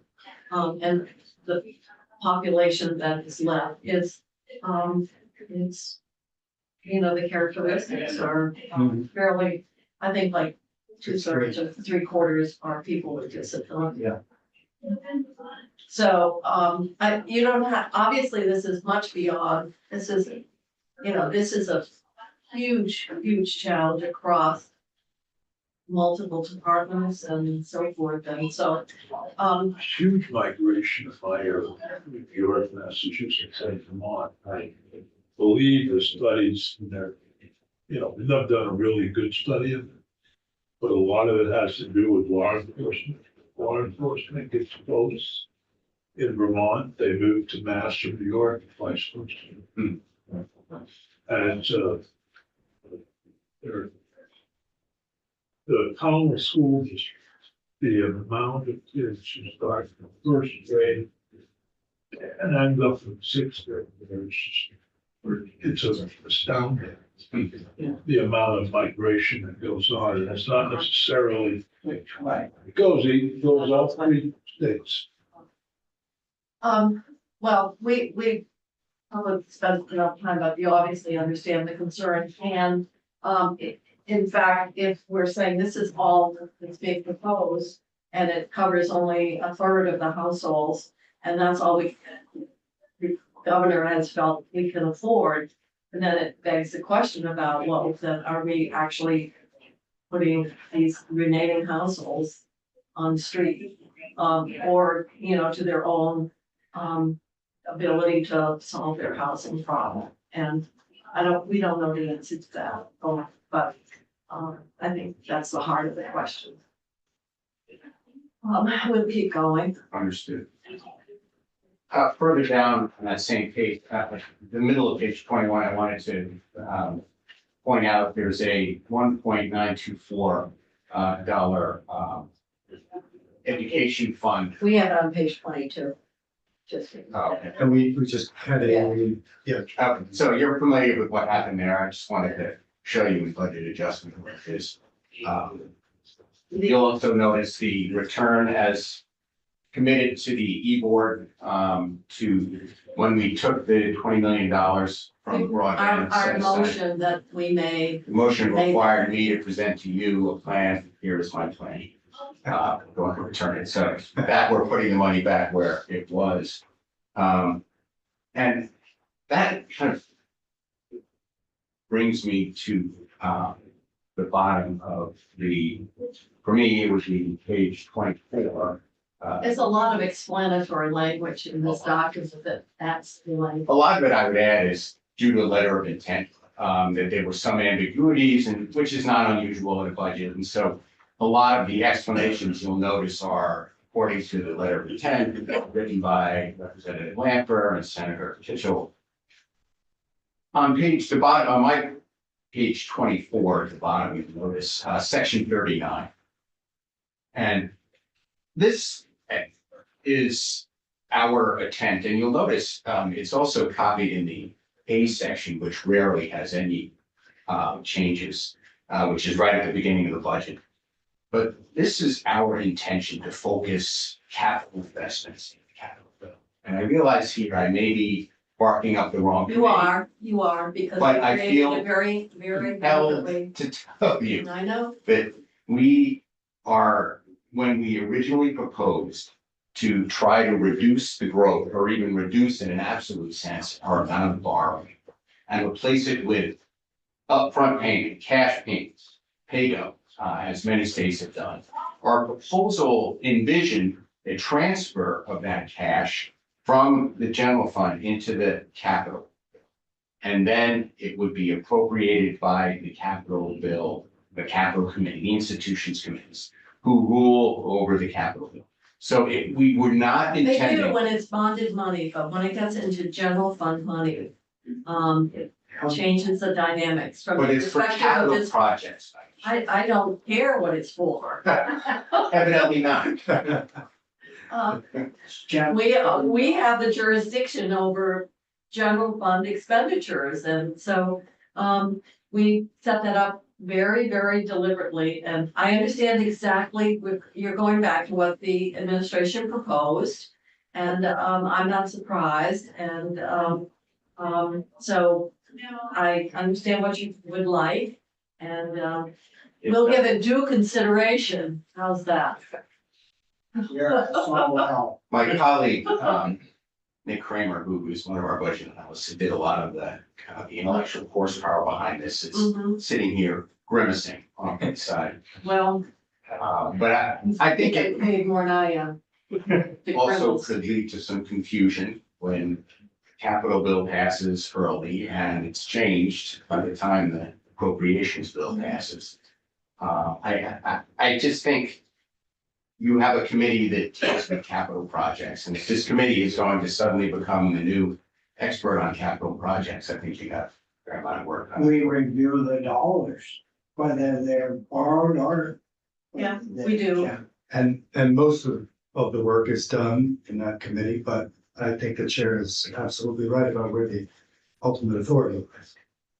And if you wanted to say the general fund that is debt service that's avoided by pay-go, which we did with the with in many ways with pensions, with the additional 200 million, and we took the avoided debt service on the amortized payment and we allocated it in that way. It's a similar thing, but I don't know as if you've got very much to play with if you're dealing with just the avoided debt service. Well, we're also transferring Well, up to 4% of prior year. I know it's As up you to know. 4%, and I'm sure you'll be recommending. We will be. I can give that away. We will be recommending. And we also recommend in the capital bill, I think, to make it 4%. So you'll see some changes. I mean, we feel, you might be able to tell, we feel very strongly about this. Yeah. And we think it's a savings for Vermonters in the future in debt service. I don't disagree with that, but the avoided debt service is you know, I won't use my usual $1,000 no. Well, Compared to the interest rates go general up to fund. 10%. What? If interest rates get up to 10%, as they were when I was a kid, it's real money. That's all they were when you were a kid. Actually, they were fine. You're pretty young. All right, we understand your proposal. Yeah, I'll move on. Yeah, you'll notice there's some language here that's all technical regarding the property transfer tax. That's on my page 31, section 46. there's nothing nefarious going on here. We're giving the same amount to our friends at VHCB and the regional and municipal planning commissions. However, in the budget Act 78, it turns out we gave them twice what we wanted to. They doubled appropriated. Oh, In the B section as well in the D section. So we're changing the language in the B section to be, instead of appropriated, we're saying allocated to, and the appropriations are going on in the B section. so they're only getting the amount that. They're getting exactly what they were, intended, and it was just an inadvertent double appropriation, which we do. In the same amount. Yes. The next section, which starts on my page 32, is in transfers. And I wanted to point out there's something a little bit unusual here. And that is that if you look in section 48, right at the beginning, you'll notice there are a series of transfers. The first one being a state liability insurance fund. You see that's to pay for our EB5 settlement. But if you look at the last one on my page, the General Government Projects Fund, followed by the Protection Projects Fund and the Natural Resource, those are all typically capital. And the reason we're sending them general fund is because they are, for lack of better terminology, I'll say stale appropriations. When a project is launched, the funds that are borrowed. $139.24. Well, I mean, that's. Well, we had 3 cents. Yesterday, so. In education.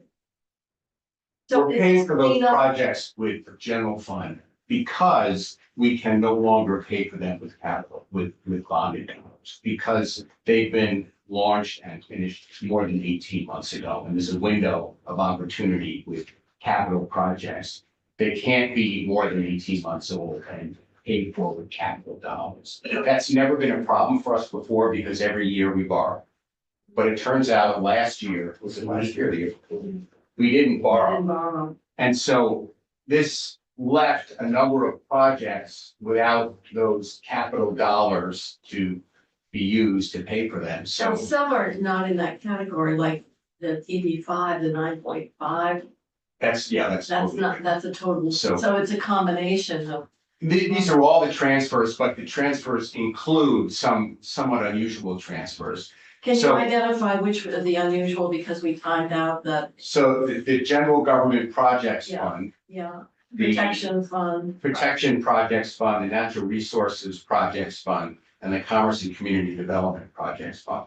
Those 4 funds normally would be used, these payments would normally be made from the capital bill, and that was the intention when they were initiated. However, because we didn't borrow the prior year, we didn't have capital funds to put towards them, we thought, well, we'll wait another year. The trouble is you can't wait another. You have an 18-month window, so Now, how we're much using do we general need? fund. The good news, however, is because we didn't borrow, there was a surplus in the debt service fund. So there was about a $3.5 million surplus. So we're actually using that to pay for most of it. If you do the math, most of it, not all of it, but What is covered everything by- like $500,000, they just paid for with that. So it turns out to be a bit of a wash, but it also is, I will say, lesson learned. And we're going to have to keep, again, it hasn't been a problem because every year we borrow, we take those funds and we put it towards projects that are already launched and most of them finished. That's kind of something that's a truism. Most of the borrowing we do in the capital markets is to pay for projects that are already initiated and or done. And so when that kind of cycle was interrupted for a year, that's what led to this problem. So I just wanted to kind of highlight that as something that is a little bit unusual in transfers. You also see, the only other thing I'll mention in transfers is there's the after school and summer learning fund. Yes, That is from the education fund, and that is part of there's 3 or 4 components in this budget adjustment that deal with that fund. This component is transferring last year's fiscal 23's cannabis sales tax revenue to the special fund, the after school and summer learning fund. which we're gonna create. Which we are going to create later on, you'll see in this document. Because this came in 23, the books are closed on 23, we can't kind of go back and retroactively take that money. So what we're doing is we've to down to the last penny, figured out how much sales tax revenue came in, and we're transferring it in 20. Why don't, well, we could leave whatever is required by the LEAs just in the ed fund, wouldn't we? I don't know how much of that amount is actually, because a lot of schools are administering their after-school programs. So why would we transfer it into a special fund to give it back to the LEA? Why wouldn't we just keep it in the ed fund for the costs that are associated with the school operated program? I raised that before, but people just don't listen to me, Commissioner. Madam Chair, I think you would be making it very hard on our agency of education. Yeah. I say that, half in jest, but I think the thought was if we consolidate all these funds in one fund, the accounting would be much easier. And well, instead of paying the LEAs from the ed fund and paying the non-LEAs from the after school. Only during that interim period of time until we create the special fund. That's all I'm talking about. How about we haven't been moving any of this money out yet? Not yet. Oh, Yeah, this after school thing came up today at the meeting. And I'm just curious as to where all that money that we're appropriating for after school I programs. don't know. It hasn't gone out. No, it hasn't gone out. Once But- when the fund is created, if and when the BAA passes and the legislature agrees with the initiative, the money will go up. So we're waiting to pay from the, and the real reason is we don't want anyone to feel like they're being singled out or punishment because they're not part of the LEA. We don't want to single out. We wanted the mixed delivery because a number of the after school programs are operated by the Y, boys and some areas the schools aren't operating. So it's a mixed delivery, but there's language controlling the permissible uses of funding from the ed fund. And you can't pay those non-LEA after-school programs directly out of the ed fund. No. And so when we set up or designated those revenues from cannabis sales tax, they didn't get segregated in this way, and that's what's created. They all went into the ed fund, and that's what we're trying to address here. So the money hasn't been spent for anything else. It's just a matter of. That's why they're not. Yeah. Okay. Yeah. As well in B 607. But I think that they actually were opening up the applications and so forth, so they could be ready to move very quickly once we dealt with the funding. Yeah, as soon as this passes, literally the next week, money will start going out. There's also, you'll notice a change in fund source in D 509. It was $4 million given to after school and summer learning. We're changing that to be given to the after school and summer learning fund. So there's a number. As well, you'll see very later on, towards the end of the document, 2 changes to statute, one Title 16 and one in Title 32. That acknowledge that sales tax goes into the ed fund except for cannabis sales tax. We should have Make that change. made that connection at the time we were designating those the cannabis revenues for this. A little further on, you'll notice, we spoke earlier, I think the pro tem had some questions on PCBs. There's a transfer of $3.5 million from the waste management fund into the environmental contingency fund, and that $3.5 million will be added to the roughly $9 million-ish that we have left in the ed fund to go towards PCBs. So here we're making that. Yeah, we actually got a good summary from Secretary Moore in terms of the sampling and the money that are available. So There is a fairly beefy section on reversions, and my colleague Freddie Merrill gave a long we heard. Mhm. to the House Appropriations Committee because there were an awful lot of questions on reversions. I will not, I know that I think Hannah has scheduled him to come in to speak to you guys next week. So I don't want to get ahead of him, but I will mention, because I'm here, that there's roughly $450 million carry forward amount of one-time funds. Is that all funds? Or But that's just one Yes. time. just general fund? And there was, yes, general fund. And there was another $104 million of base funding that was also sent forward for carry forward. Of that amount, all but of that $450 million of one-time funds, all but about 16 was carried forward. We reverted 16 million of that amount, which is tiny. And of the 104 or so million of base funding, we reverted about 36. Is that a love note? So the total amount of reversions was about Why 51 would somebody million. from I Moncton? finally got one. Yeah. Yeah, she wants my response by Monday that. Can you send your? All the Can you send same my- thing.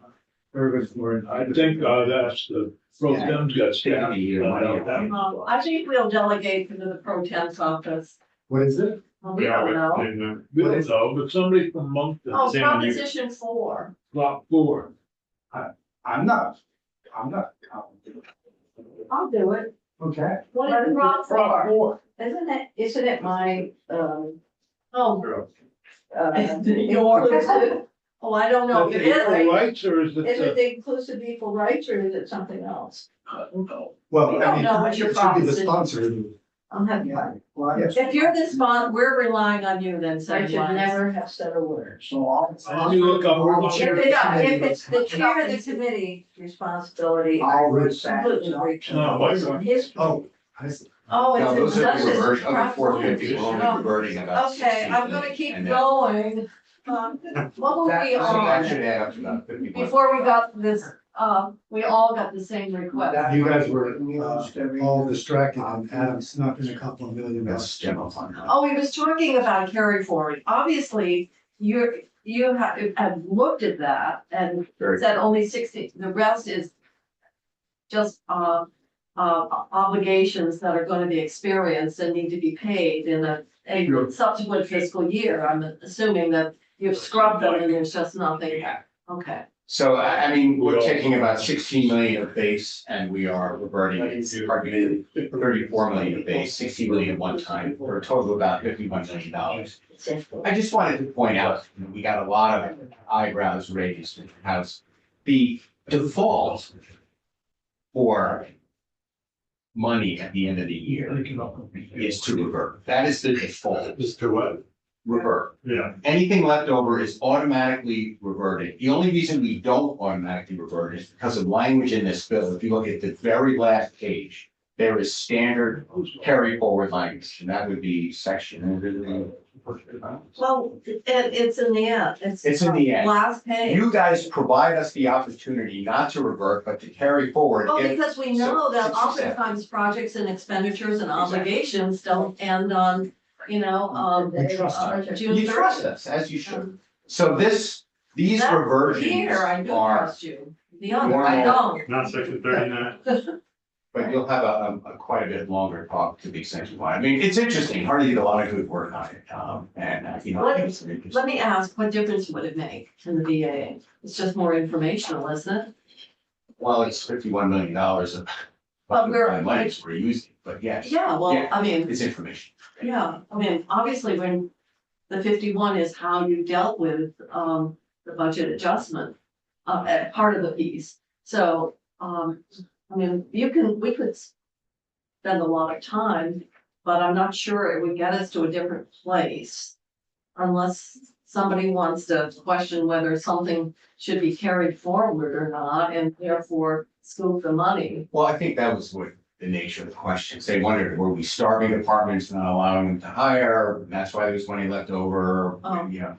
And, Well, that doesn't make any sense if you're allowing them to carry forward. It makes no sense. And, you know, whether or not we love the budget, we're required by law to carry it out. And we do that. We take that seriously. So what's in here, we do. And to the extent that grant programs don't cost as much as originally we thought, we have money left over. To the extent we have vacancies in government, we have money left over. We don't. Yeah, I mean, it's- We don't. So anyway, there's a lot that could be said on that, but you know, we can leave it at that and again, like. So- Like Well, the 20 we have- cents, Will you like what? the 20 cents that's reverting to water company.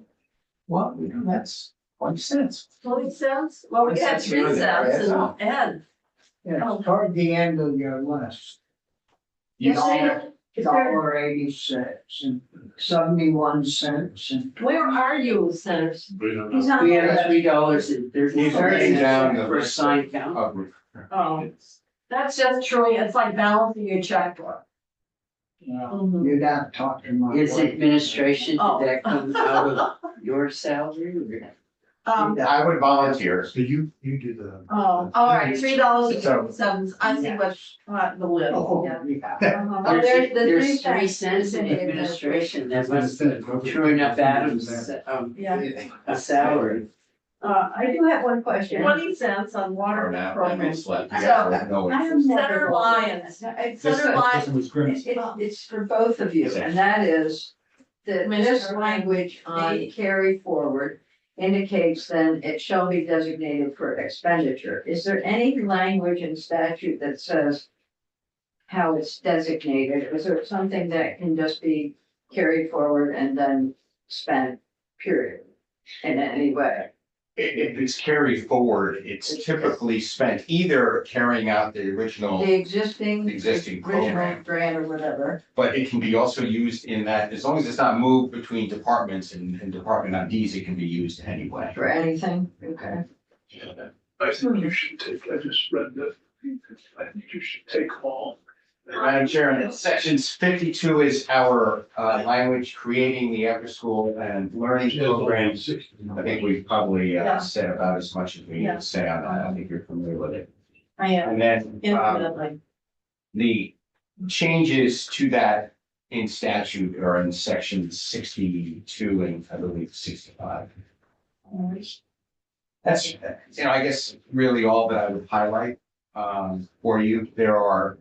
There's for your reading pleasure, quite a bit more, but a lot of A lot of it is explanatory. very technical. Uh-huh. And section 67 is to Senator Lyons' comment, that's the carry forward authority.